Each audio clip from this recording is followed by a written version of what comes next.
નમસ્કાર, આપ જોઈ રહ્યા છો નેશન પ્લસ ન્યૂઝ. હું છું આપની સાથે હેતલ ભગત. હાલોલ ખાતે ફેડરલ બેંકની 1523મી શાખાનું ગુજરાત પ્રાકૃતિક કૃષિ વિજ્ઞાન વિશ્વવિદ્યાલયના કુલપતિએ ઉદ્ઘાટન કર્યું હતું. ફેડરલ બેંક છેલ્લા 3 વર્ષથી ભારતમાં કાર્યરત છે. હાલોલ ખાતે 1523મી શાખાનું વિશ્વની પ્રથમ અને એકમાત્ર ગુજરાત પ્રાકૃતિક કૃષિ વિજ્ઞાન વિશ્વવિદ્યાલયના કુલપતિ ડોક્ટર સી.કે. ટિમ્બડિયાએ મુખ્ય અતિથિ તરીકે હાજર રહી શાખાનું ઉદ્ઘાટન કર્યું હતું.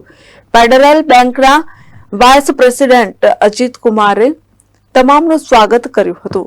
મુખ્ય અતિથિ ડોક્ટર સી.કે. ટિમ્બડિયાએ જણાવ્યું હતું કે પ્રાકૃતિક કૃષિ એ જળવાયુ પરિવર્તનમાં એકમાત્ર ઉપાય છે અને વધી રહેલી રાસાયણિક ખેતીથી સ્વાસ્થ્ય પર થયેલી આડઅસરો માટે ઉપાય છે.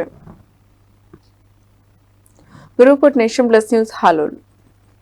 સમાચારોના સતત અપડેટ મેળવવા માટે અમારી નેશન પ્લસ ન્યૂઝની યુટ્યુબ ચેનલને સબસ્ક્રાઇબ કરો, બેલ આઇકન દબાવો અને જોડાયેલા રહો ફેસબુક, ઇન્સ્ટાગ્રામ અને ટ્વિટર પર.